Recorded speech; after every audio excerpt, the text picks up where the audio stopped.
Il y a une deuxième centralité du travail, que je ne vais peut-être pas décrire, mais qui est quand même quelque chose de très important, qui est la centralité vis-à-vis des rapports entre les hommes et les femmes. C'est évidemment pas habituel de le penser comme ça, sauf pour certains sociologues qui ont ouvert le champ. C'est pas du tout par les psychiatres, par les psychopathologues, par les psychanalystes et par les cliniciens du travail que la question est ouverte par les sociologues qui sont intéressés justement à la façon dont le travail est utilisé comme un enjeu et comme un moyen de distribuer les places, les rôles, les fonctions, les statuts aux hommes et aux femmes.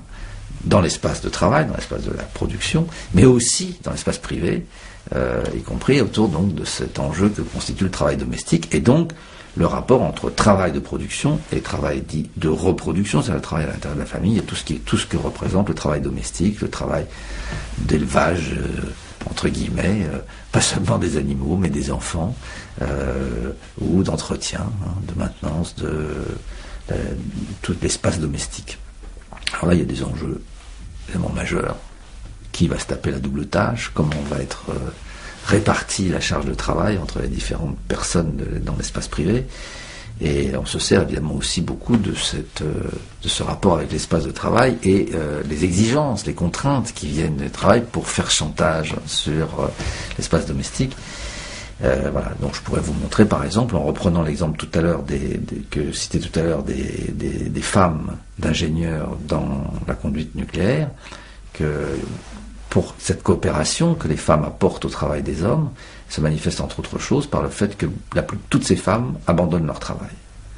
Or, ce sont des femmes qui, parmi elles, il y en a qui ont des qualifications très importantes. Une d'entre elles, par exemple, était médecin.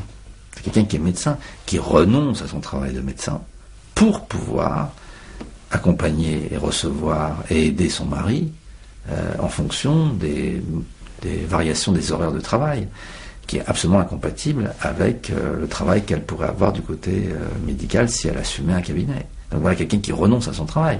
C'est quand même... alors on voit que la coopération d'ailleurs se fait de façon très inégale. Les hommes bénéficient généralement, plus facilement, de la coopération des femmes dans l'espace domestique pour maintenir leur identité, leur rapport au travail, leur capacité de faire face aux contraintes. L'inverse ne marche pas du tout. Quand une femme veut faire une carrière, elle ne va pas bénéficier du tout et s'accomplir donc grâce au travail, trouver son plaisir grâce au travail, construire son identité, elle ne va pas du tout trouver de la même façon la coopération des hommes. Voilà. Donc c'est tous ces aspects-là des rapports entre les hommes et les femmes dont on peut montrer qu'au centre se trouve le travail. Toujours. Le travail comme enjeu d'accomplissement de soi, enjeu d'autonomie, enjeu de puissance, d'argent, etc. Et donc, c'est redoutable à quel point le travail est important dans la négociation de ces rapports entre les hommes et les femmes.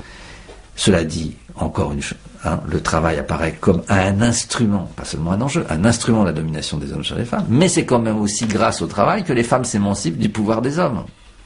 Donc c'est un point majeur de la discussion.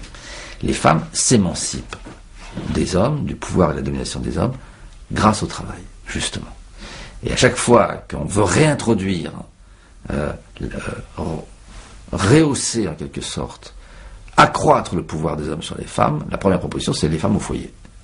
On les renvoie à l'espace domestique, on les prive du droit de travailler et donc d'entrer dans la sphère sociale, d'entrer dans les rapports sociaux ordinaires. Évidemment, elles sont de nouveau sous en quelque sorte, l'arbitraire de l'espace domestique qui s'avère dans bien des pays, comme on sait, notamment dans les pays islamiques actuellement, sous des formes caricaturales, des formes de domination, des formes de soumission aussi, qui sont redoutables.